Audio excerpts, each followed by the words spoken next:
everybody. Jessica Cutler here with Invents, a corporate event planning company based out of Myrtle Beach, South Carolina. And we are in week 6 of our 8-week informational series. That is crazy, right? After today, we only have 2 more weeks, and then that will have successfully carried us through 2 months of quarantined informational self-development. How about that? Let's see, just as a quick recap, week 1, we talked about how to become an event planner. Week 2, we talked about the origins of Invents, the company. Week 3, we talked about our event enhancements. And then week 4, we talked about when all those event enhancements come together and they create some of our larger event designs and themed concepts. And then last week, week 5, we talked about that corporate buzzword, team building. So if you missed any of those, they're all on our Facebook page. You can go back and watch them anytime. And if you have any thoughts, please don't hesitate to let us know. We would love to hear from you. Hilarious as my phone rings. Okay, so this week, I'm going to be the first to admit, I've not been super jazzed about this week's service because it's not pretty. And it's not really fun. And the reality is it's really just kind of something that we do. It is something that we have to do, we need to do, and it is very important. I'll say at times it can be relatively simple. At other times it can be the biggest nightmares ever. Like there's in-betweens, but it can go either way in like a second. I will say for any client that's ever had to manage the service in their program while managing their larger conference, they know exactly what I'm talking about. And I will say when a client realizes that this is a service that we offer, this is typically the first service that they will hire out. So what am I talking about? Transportation logistics. Dun, dun, dun. If you saw my promo. That's what I feel like whenever I say it. It's like the unknown, transportation logistics. Okay, so let's first start by understanding what I mean when I say that we offer transportation logistics. I'm just going to say it again. We are event planners. We are coordinators. We are not a transportation company. We do not own a fleet of vehicles. So just like any other service, we know a guy. Now, we don't just know like a guy. We know like the guy. So when we're working with transportation companies, we are working with the top guys in the industry.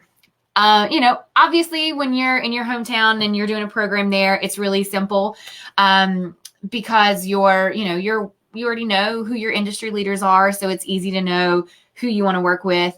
But when we travel to other cities, we know that choosing the right transportation company is crucial to the overall success of the program and, more frankly, our sanity. So for anyone that's ever had to deal with transportation in their program is probably sitting there. For anyone that's like never had to work with transportation in their program, probably sitting there and like going like, well, good grief, if they're just going to like pick up the phone and call a transportation company, then, why in the world wouldn't, we just go direct? And if that is how you feel, you most certainly should. Because, basically those same reasons that you would hire an event planner for any of these other services, you need to allow yourself more time to handle all the other pieces. And most importantly, in this type of service, it's that transference of risk. There are so many things that can go wrong in transportation movements, and having just that extra level of coordination can be key to making a successful program, and especially if you've got a large program that's got so many other moving pieces. Because when things are changing and they are going wrong and you're trying to handle things in the conference rooms and in the meeting rooms and in the registration, but people are moving around in transportation, it's nice to have another person who's working to solve those problems as well with you. So as a professional event company, it's our job to do our due diligence. That's what we call it. You can certainly do it yourself. It is quite time consuming for sure, but it is super important whenever you are selecting that transportation partner to work with. I've said it many times through these lives. I've already said it today. It's going to save you time. This is a huge reason why you're going to call us up versus just click in the first transportation ad that you see on Google. Because when we're working with a transportation company, we are reviewing a few key things before we embark on that relationship with that company. So here are a few things that we're looking for. We want to know the background of the company. What's their references? What's their reputation? What's their track record? Their insurance and risk management. Who and how much insurance do they carry? What are their maintenance policies? And typically whenever we're doing due diligence, we go ahead and ask to be added on their certificate of insurance as additionally insured. So that's usually already taken care of long before your program even rolls around. The vehicle fleet, we want to know the number and the size of the vehicles in their inventory. Can it handle the peak volume that we're going to need for the program? What do the vehicles look like? What are their maintenance records? How old are the vehicles?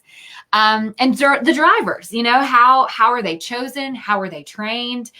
For me, I care what they're wearing. I want to know what their standard uniform is. Do they have, a uniform for daytime functions and nighttime functions? I want to know all that stuff. The policies, what are your emergency policies, the equipment failure policies, dispatch accessibility, cancellation policies. And then last but certainly not least, then that's when I want to know about the rates and the fees. Now, I'll throw it out there. Corporate transportation is not cheap. I almost worry sometimes if they come in cheaper than what I feel is like the standard benchmark for an area, because I am a firm believer that you get what you pay for, especially, well, I'd say in all services and all industries, but especially this one. Now, as a standard rule for all things in event planning, I am happy to remind anyone that if they are looking for the cheapest option, doing it yourself is always the cheapest option, always. But it is also typically the hardest option. I'm pretty sure people would agree with me when I say that. I always joke with clients or, if I'm talking to like my friends in the hotels and they're like, girl, you're so expensive. I always say, I am never the cheapest option, but I am always the most convenient. And that is the truth. But I will say when it comes to transportation, because of the mutually beneficial partnership that both us and the transportation company recognize that we share, with these type of movements, we're typically able to negotiate that pricing. So even with our coordination fee, you're paying, an extremely competitive price than if you were just doing it yourself. So I'm telling you that just to kind of give you some encouragement. And when you have someone like a professional planning company, you have that additional layer of coordination and you have someone else accepting that risk, which is really nice. The truth is your transportation can quite literally make or break a program, whether we're picking someone up from the airport, we're moving a group to an offsite venue, it sets the tones and the expectations for, the participants. If it goes well, it tends to be unnoticed and thankless, which is certainly what I prefer in this case. But if the transportation goes poorly, no matter how great the event is or the rest of the programs are, it's usually pretty difficult to overcome those initial negative experiences of the transportation movements. And I'm pretty sure that anyone in the hospitality industry will agree. Let me see. Let's see if I got my amen choir over here. Roz. Yes, she says it. Transportation is something that's a huge part of events. Yes. See, I love you, Roz. I heard you. You're like my amen choir over here. Okay. So where do transportation logistics fit into a program? So there's really about 4 categories, right? Okay. And is where we typically are executing the transportation logistics in larger conferences. 1 would be airport transfers. 2 would be VIP services. 3 would be shuttle systems. And then 4 would be like mass ground transportation. So today, we are going to work through these to understand them a little better. I'm going to try to give you some tips and some tricks. And I apologize for some odd reason. This one, when I wrote it, it was very long. So I'm going to try not to bore you. Like I said, this isn't pretty, but it's definitely going to be informational. So we are going to do this thing. All right. Airport transfers. This is what I am more so talking about when people are arriving and departing for a conference. These movements can be quite a nightmare some days, just because you are dealing with so many factors that are well beyond your control.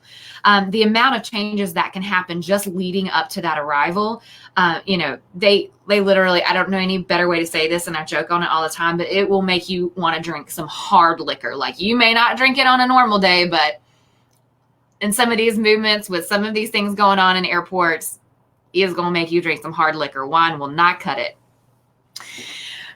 So, I'll say if you travel, or maybe you went with us on our adventure series, you know that you're really at the mercy of so many unknown variables.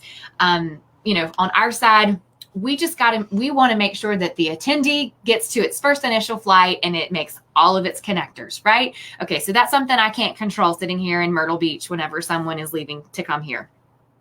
In addition to that, we are hoping that the weather is beautiful, the mechanics of the plane are still working, that the flight attendants are making their connections and getting to their next flights on time. We want to make sure that the air traffic controllers are making sure all the planes are coming in and out of each of the airports. And as you can tell, everything that I'm saying that I'm worrying about in that day is nothing that I can control. So that's why I say these are very nerve-wracking, because there are just so many unknown variables. But what does it mean for us as the planners? So it just means that no matter how hard we try to have everything ready to go, we really have to be flexible, and we have to be diligent in watching those flights all day long to make sure that we can make any adjustments or any changes that are necessary, so that when they hopefully arrive to the destination, if they've had a really rough day, we are already on top of it. We've already rescheduled the pickup. They know they're going to have someone waiting at the bottom of the stairs. And maybe if they've had a really rough day, we're able to sort of salvage that and be the first positive experience that they have whenever they get here. So let's start with the two different types of arrivals. Now, there are what we call blind arrivals and manifest arrivals. So a blind arrival is whenever a client has no way of tracking the flight information for their attendees. Okay. And then on the other side, a manifest arrival is a client obviously has the ability to track the flight information for all of their attendees. So if a client has never tracked it before, and but they're going to, but maybe they've never worked with a manifest, we will send them one. So I'm going to show you an example of a manifest. Let's see. This one is an arrival manifest.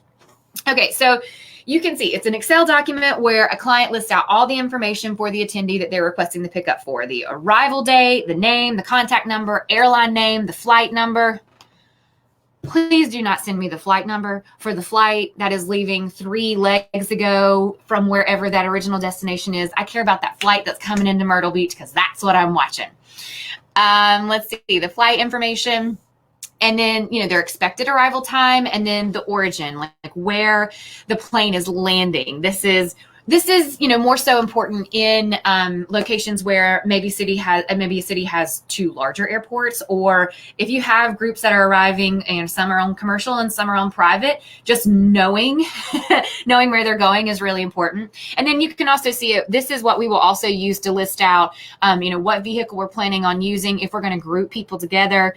And then we'll list out the rates for the vehicle. And then we'll also list out the greeters, their rates, and the time limit, that they're going to be on site with it as well. So it has a lot of really wonderful information.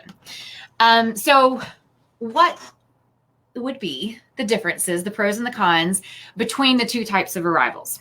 All right, well, let's talk about it. With blind arrivals, we have absolutely no way of tracking or knowing who's coming in, on what flights, which flights, what. We have no way of knowing any of that. So when clients approach it this way, they tend to just want to offer a shuttle, not a shuffle, kind of both, a shuttle for a specific time frame. And depending on the amount of people that they anticipate coming in on that day, we just kind of have to guess which size vehicle would be the best to accommodate them. And then so we're basically just going to run that shuttle between the airport and the hotel. We're just going to run that throughout the day. And whoever comes in before or whoever comes in after, they're just kind of on their own. So in honesty, blind arrivals tend to cost the client more because of the maximum amount of equipment and staff that has to be on hand at all times. And since there's no way to accurately guess when is the busy, or when are, when's the busy times, when's the slow times, do you have 10 coming in on this flight? Do you have 2?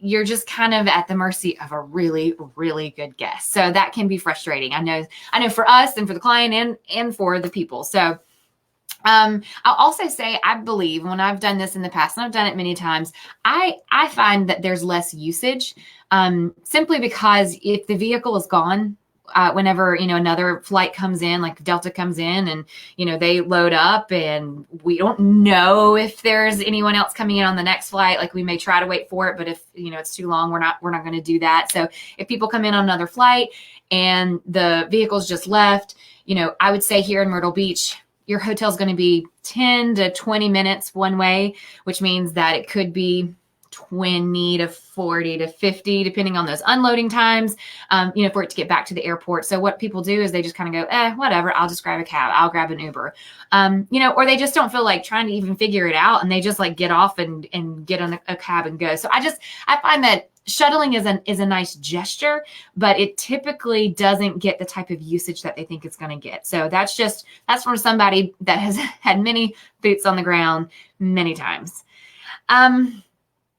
I will say, the manifest, that side of it, it is a little bit more difficult just because you do have to try to keep up with that information and any changes and anything like that. But it can ultimately lead to lower cost, and it can usually lends to a much smoother arrival process for the attendee, for us, and for the client. So typically we'll request that manifest about the most completed. That's what I like to say. It doesn't have to be complete. We know there's going to be changes, but the most completed manifest about 2 weeks prior at the latest, the absolute latest.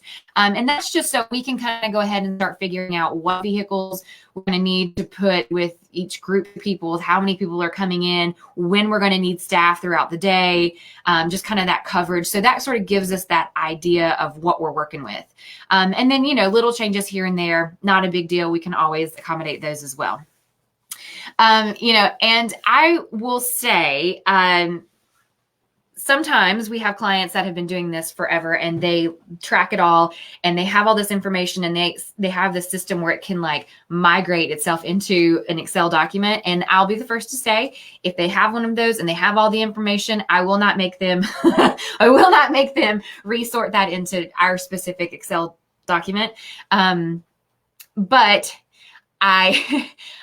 if they don't have a manifest in place, then I do expect them to go ahead and fill out that manifest and kind of put all that information in there as they're receiving that. Now, if they wanted us to do it, we could totally do it, but there would definitely be more time involved, and that would definitely come at an additional fee for sure, because it's a lot of stuff. I mean, anyone that's ever does it, I know you're sitting there like, preach, sister, which I think I saw Allison. She knows.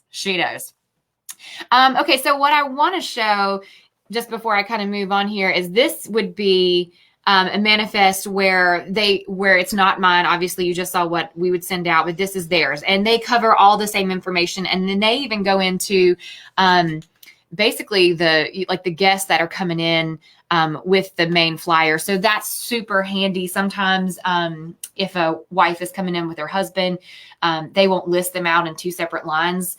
And so here we'll just think there's one person coming in and, we'll plan whatever vehicle and to be able to handle the group of people. And then let's just say 2 come in with, 2 men come in with their wives and, now our vehicle isn't large enough. So that was really handy whenever she sent us that. So I'm not mad at that at all. And I'm definitely willing to work with those too. But whenever we're working with a manifesto, you saw the example one, you saw what it looks like when it's filled out. It's a big old list with all kinds of information. There are a few important notes that I like to have up front when I start talking to the client before I start trying to coordinate it and figuring out what the manifest is going to look like on the actual vehicle and cost side of it. First thing I want to know are there any VIPs that just need their own private transfer? Just want to know that up front.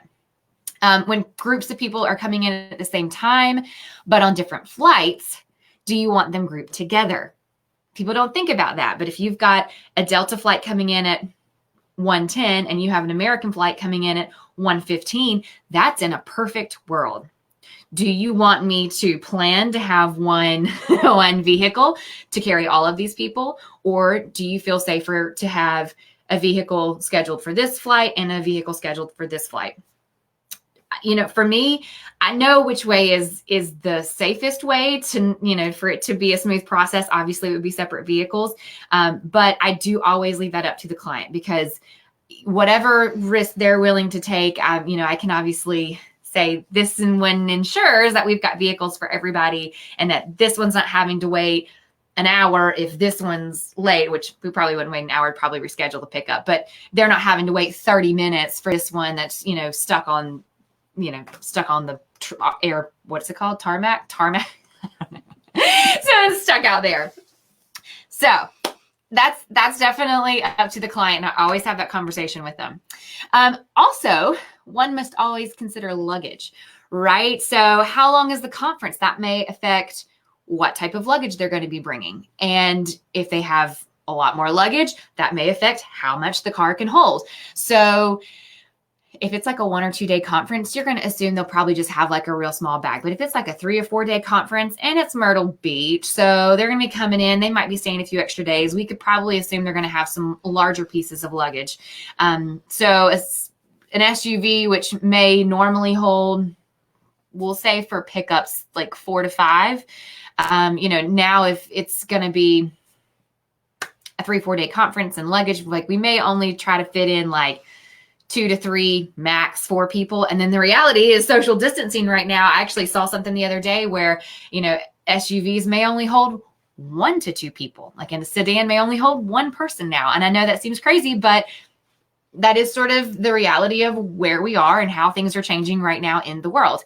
But I will say, knowing the transportation company that you are working with should make you feel comfortable that you know how they are sanitizing the vehicles and, how they're resetting between each pickup, what they're going to look like every single time they are coming to pick up your people. That's important to know. So if you've picked a good transportation company, that shouldn't be anything that you are worried about on that side.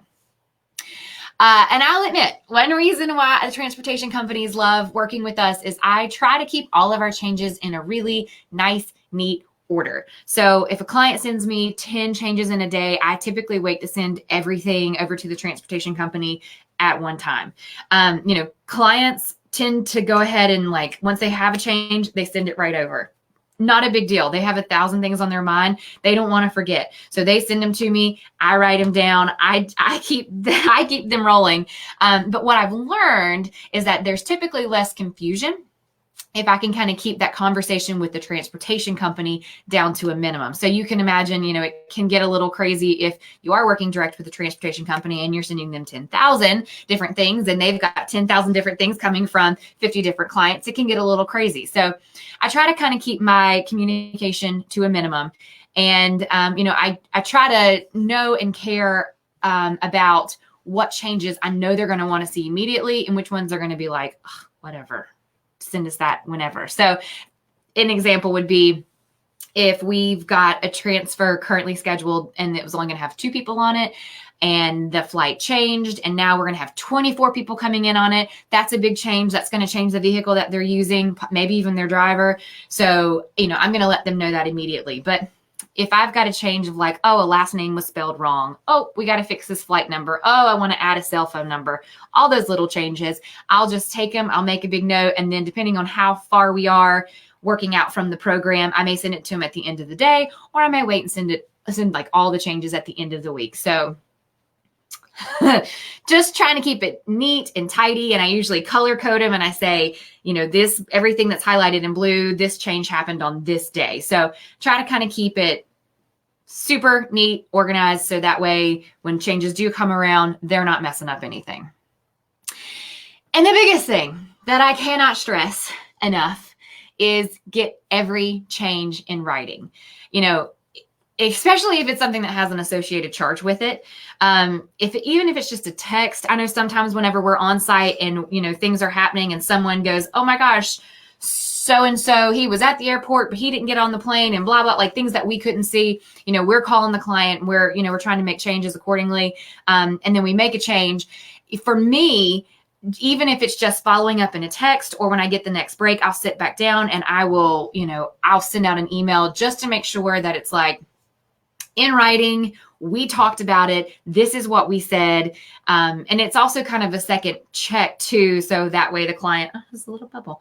Okay. There's a little bubble come out. So anyway, it's just kind of that second check for the, for the client. So if I say, okay, we've changed this guy's pickup to be 9:00 PM, then if it's not, it's supposed to be tomorrow at 9 AM, that gives the client a chance to be like, oh my gosh, no. So put it in writing. I am a woman of my word, but bless my poor little brain, it forgets. So everything in writing, and that should be across the board in all businesses in all ways. But if it is not in writing, it does not exist.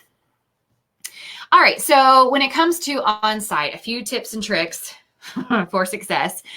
For us, we like to set the expectation with our client in the initial conversations that there's going to be a greeter. They're going to be located at the bottom of the escalator. They're going to have signage. We'll always confirm what that signage looks like. If it's one or two people, we're going to put that last name on it.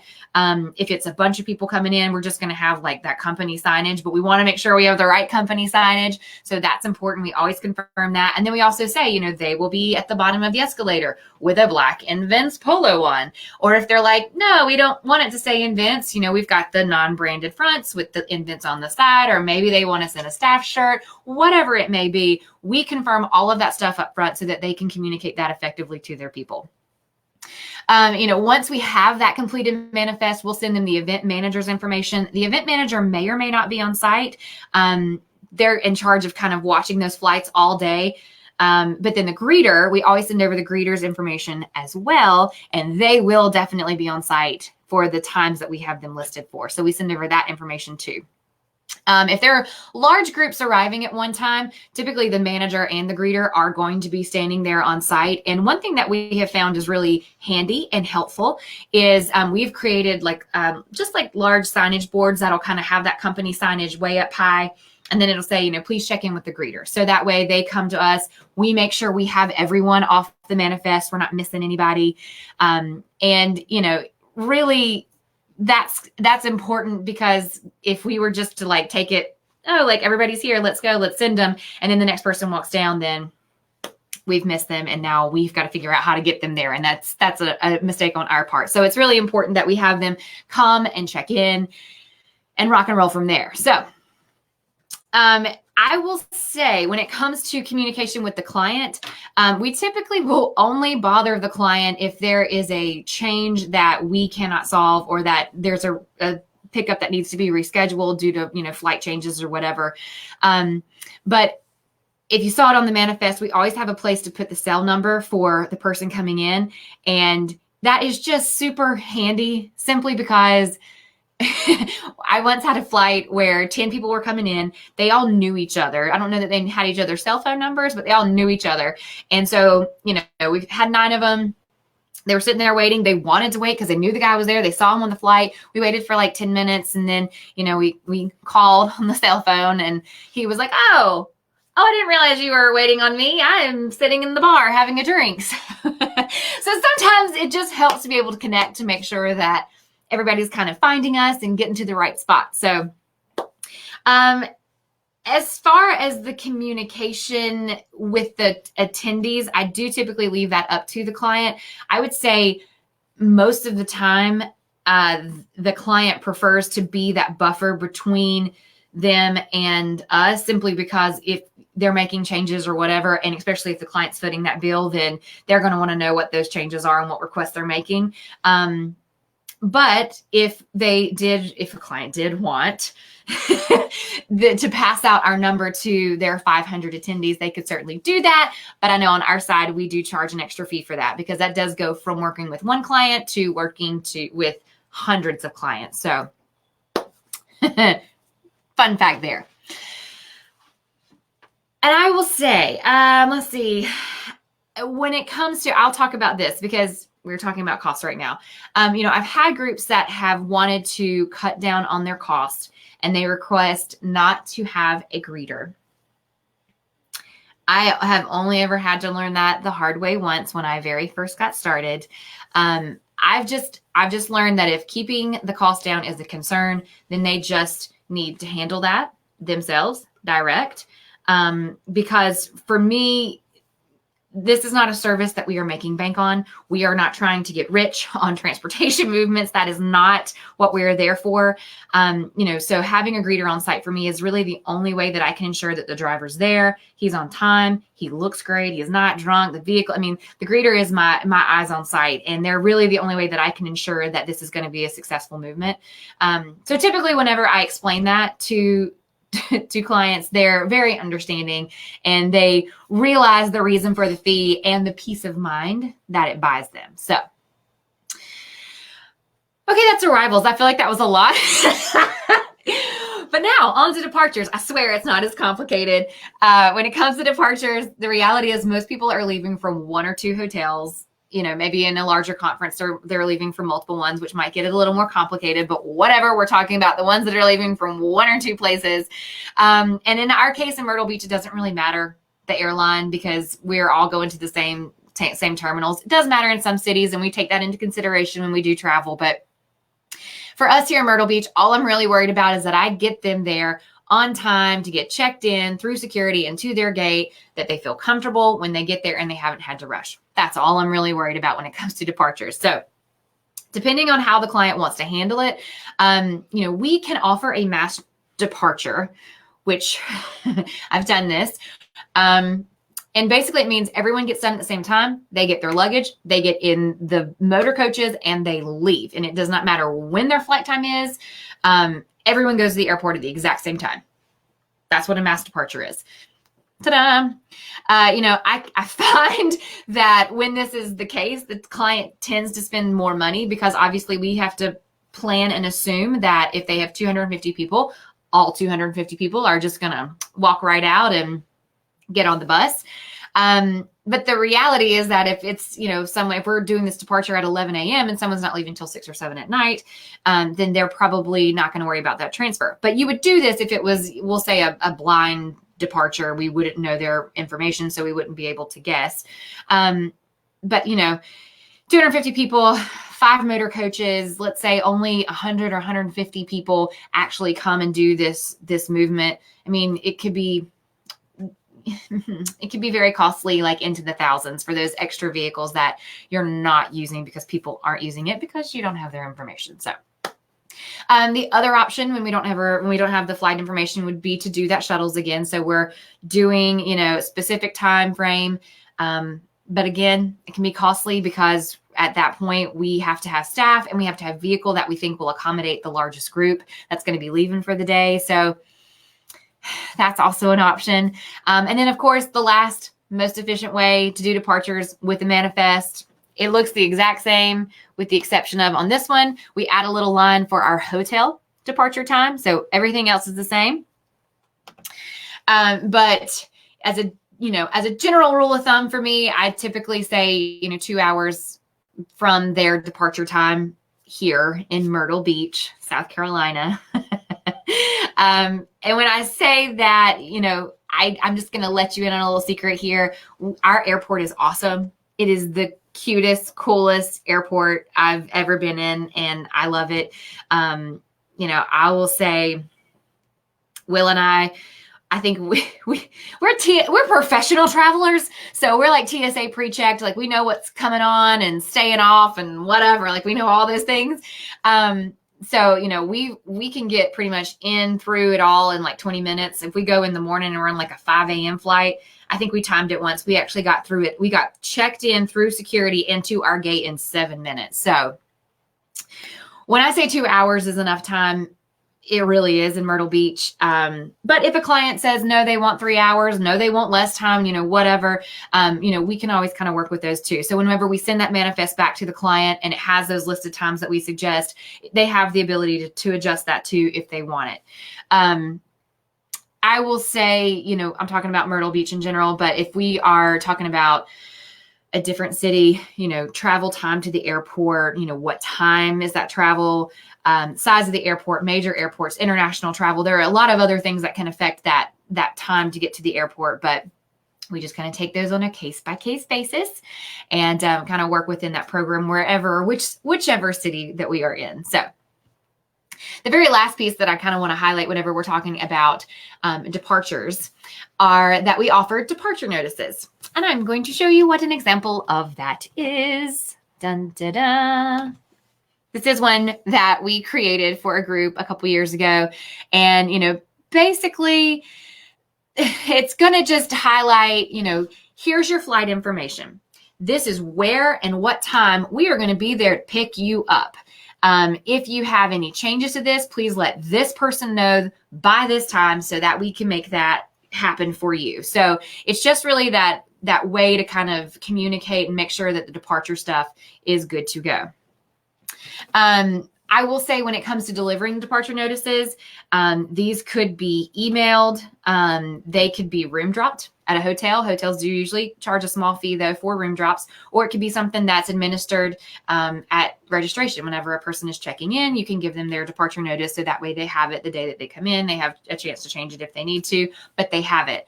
I'll tell you, the only problem we really have when it comes to like manifest departures are so many times we'll get to the hotel, right, and we would typically show up a little bit before we actually schedule the time.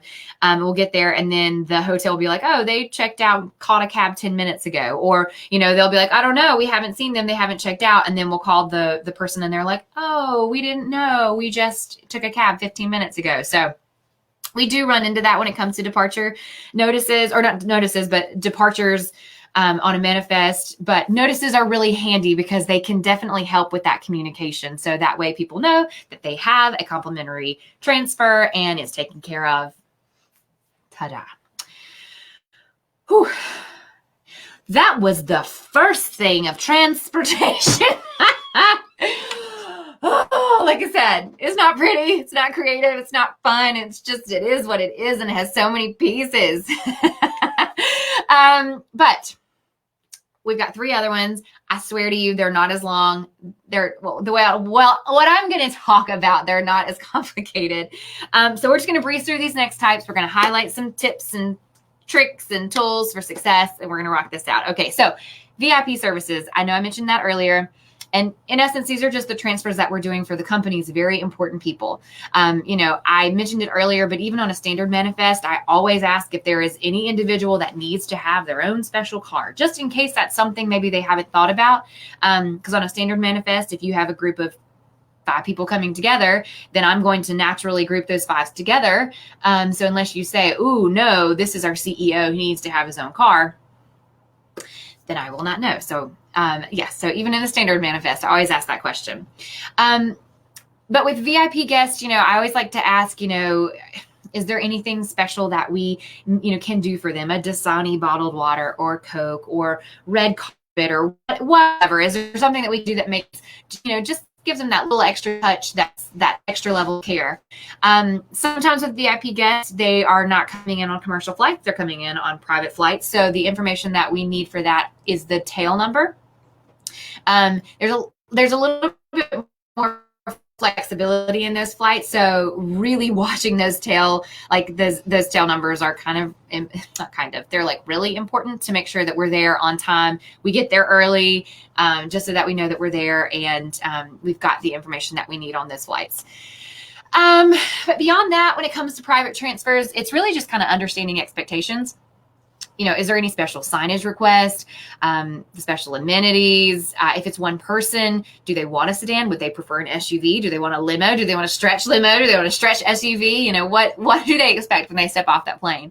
And then another thing that sometimes people don't think about whenever they're booking these transfers is this person authorized? And usually if they're VIP, they typically are, but are they authorized to make changes that would affect the cost? So whenever it's billed originally, let's say it's billed as a one-way airport transfer. But let's just say that VIP gets in that car and they're like, hey, I want to stop off at the convenience store. And oh my gosh, that wings looks awesome. Let's go there. And, so it kind of, oh, here's my buddy. He decided to fly here with me. He was coming here at the same time, but he's down at this hotel down on the south end and I'm up here in the north end. So can we drop him off? Like just things that would affect that cost. Really, I just want to be aware of what to allow, and what the person who is booking this with me and what the VIP individual expects when they get here from me. Understanding expectations, super important.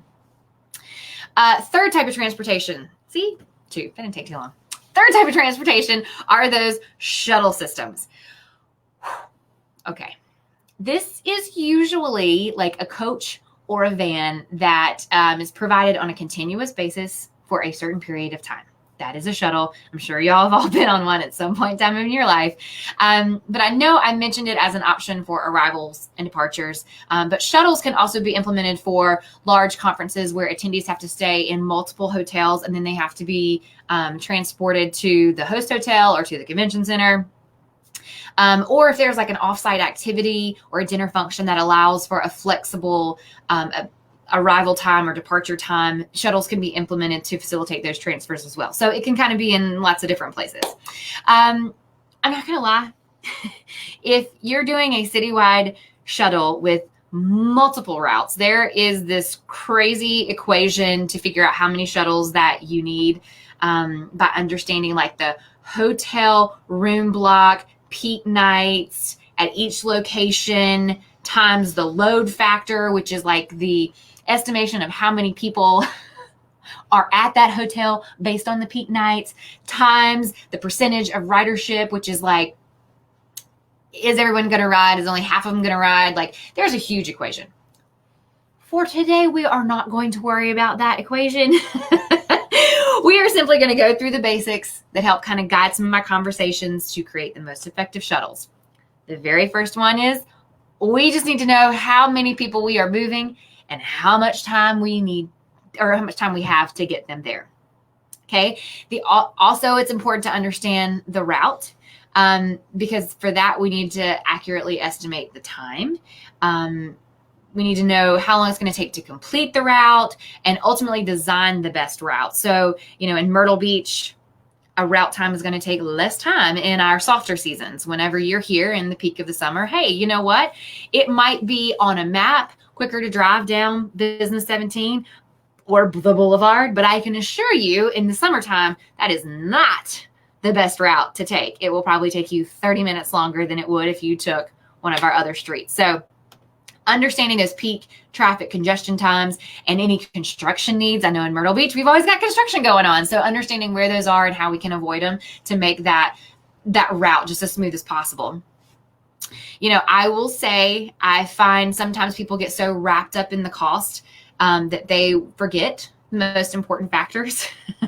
Like if you have a group of 250 people and you only want to pay for one motor coach to move them and it's a 30-minute turnaround time, basically it's going to take us an hour and a half to get everyone to the event. And if it's only a 2-hour event, someone's going to be angry.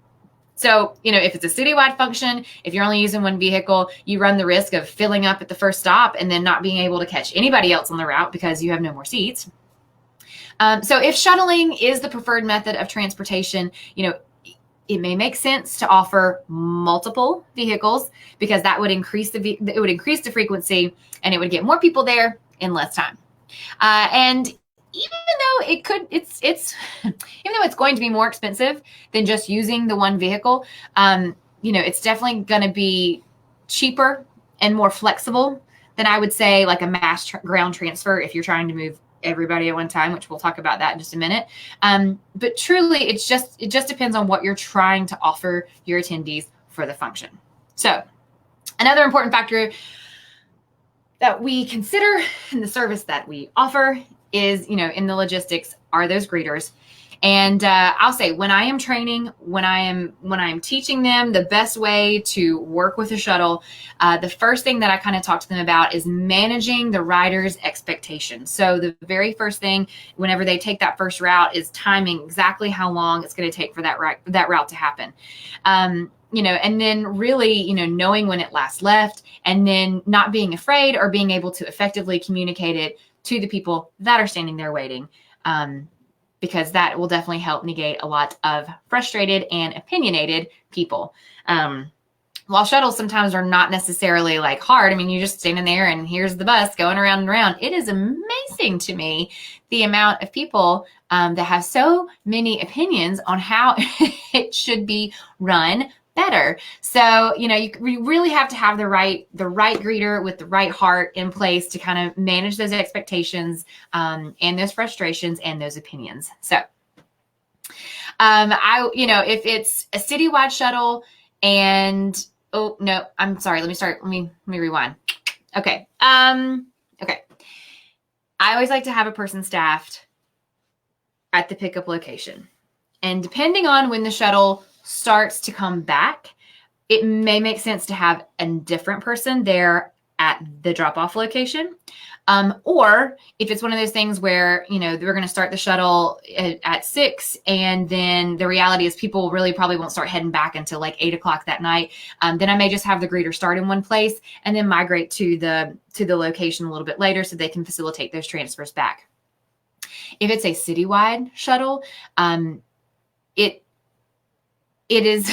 always makes sense in my mind to put a greeter there in each location. Now, budget-wise, that may not make sense. So what I would suggest if you're doing like a citywide shuttle is if you know that the majority of your attendees are going to be at one hotel or 2 or 3 hotels, I would staff a person there because that's going to be important. But for any of the hotels that maybe you would not put a staffer there, I would ensure that you had proper large signage and that we can handle that. But I would make sure that we'd have proper large signage that will tell the attendees and it's up in the lobby, like the day that they arrive through the day that they leave. And it's going to list out things like the date that the shuttle's running, what function it's running to and from to, basically, you know, what times it's going to run from. Maybe it's from 9 to 12 and then it's from 2 to 5, and then the frequency. So communicating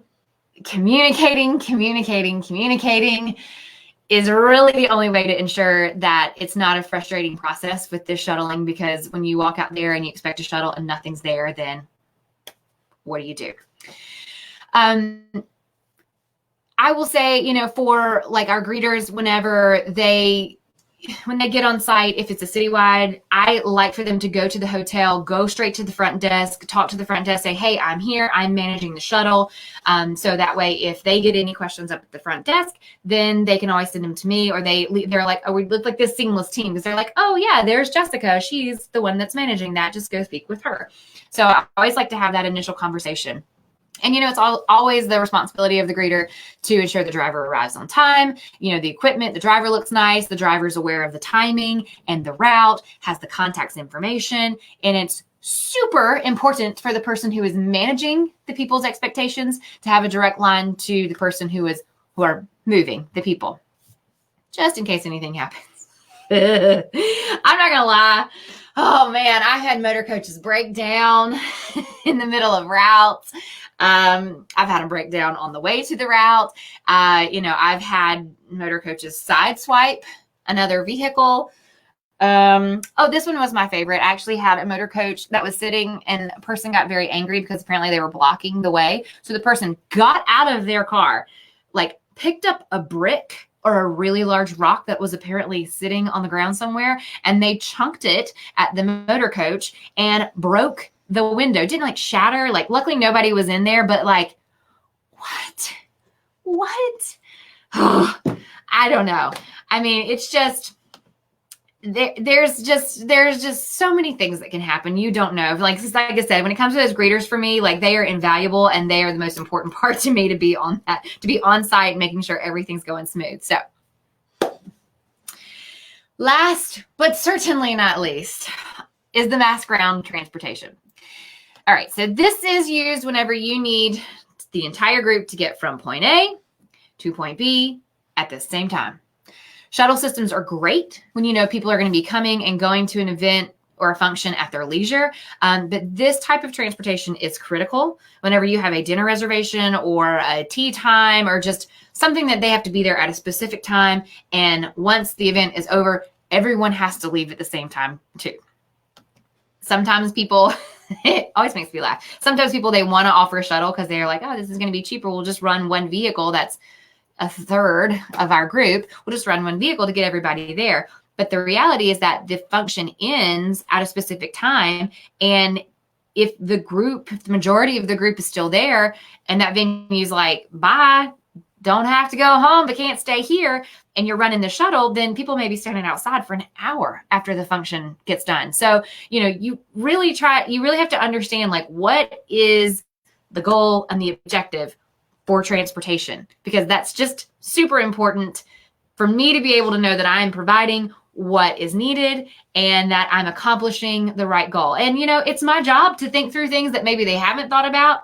So I just spent a lot of time going through all the things that just go through my brain when it comes to all these transportation logistics. So, and that's a lot of words. Whew.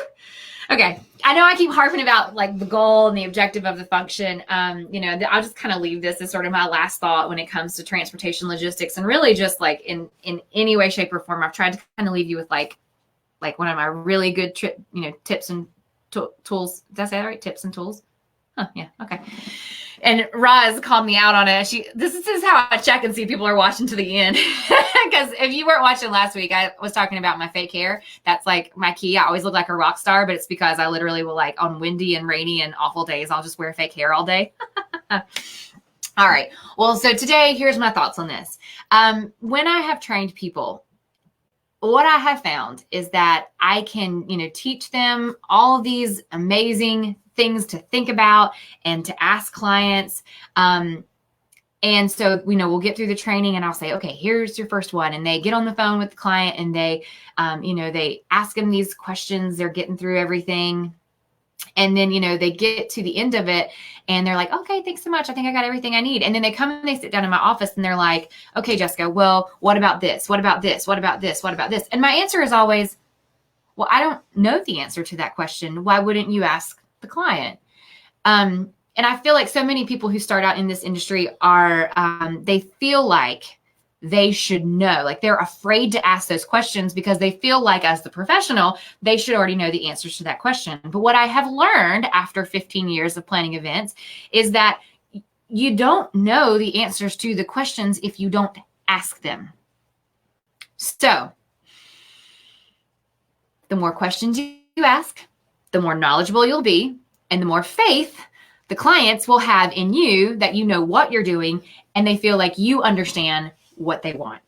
So don't be afraid to ask the questions. Whew. All right. I've been like sliding over here and looking to see Roz. I love you. Are just like, you are on it, chick. You're going to be like, like anytime something comes in, you're going to be like, oh, let me tell you about this. I think you're awesome. Allison, yes. Okay, this is like my amen choir. I hope that whenever you're watching this, you're looking at those comments as well, because that it just makes me feel good, because it's like they're listening and they're hearing and they're agreeing. So at least they're not like, no, you're full of it. That's not true. Yeah, I'm just kind of going through. Oh, Kim, if you're still watching, hey. Leah. Ooh, Roz likes the bottle of Veuve chilled with some Fiji in the black SUV. Yes, girl, me too. I love Veuve. All right, let's see. Communication is key. Yes. Haley, if you're still watching, hey, girl. Yes, Roz did love the fake hair comment. She like called it out. She called me out on it. And Allison says, bravo. Bless. I hope your knee is feeling better, man. That was a nasty, nasty picture. Woo! She's had her second knee surgery. I know we're not talking about her right now, but man, that is not anything I'd want to be doing right now in this time. All right. I know that probably wasn't the most interesting service, especially considering there were so many words. But I hope you found it informational. That is the whole point of this series. And now maybe I should pull in Corey and ask him, do you now know what transportation logistics are? He says yes. So hopefully now whenever I say we offer transportation logistics, you're like, oh my gosh, does she offer it? Let me tell you what it is. Yeah. All right. Thanks for tuning in. This was week 6. If you can't get enough of us on Tuesday, you can always slide over to our website, which is www.invents.com. Scroll to the bottom and hit subscribe. Every other Thursday, we send out an inspirational newsletter. And it's not very long. You don't have to read. It's just kind of some pictures, really. I also want to plug this week. I know last week I plugged the Theater of the Republic and the show that we did. We did that last Saturday night. If you didn't watch it, it's on my page, my personal page, and it's on TOR's page. Go and watch it. Go see me sing. But this Saturday, I'm actually going to be presenting as a keynote speaker for a Women in Wealth virtual conference, which I feel I'm like very honored. This is crazy that I'm going to be doing it. It's going to be Saturday at 4 p.m. Eastern Standard Time. They're actually trying to hit 3 different time zones. They got people watching in Hawaii and California and obviously East Coast. So they're going to be everywhere. But it's going to be at 4 p.m. on Saturday. If you are interested in tuning in, comment or send us a DM with your email information. It'll be through Zoom, so I can send you the link once they have that link available as well. So I'm super excited about that. And if you want to be a part of it, please, please, please come and listen. I'm going to be talking a little bit just about women and wealth and really diversifying when it comes to business. So I really don't know what I'm going to talk about yet because I haven't written that speech yet, but I'm going to be excited to see what I say because I can tell I'm really thinking hard about it. All right.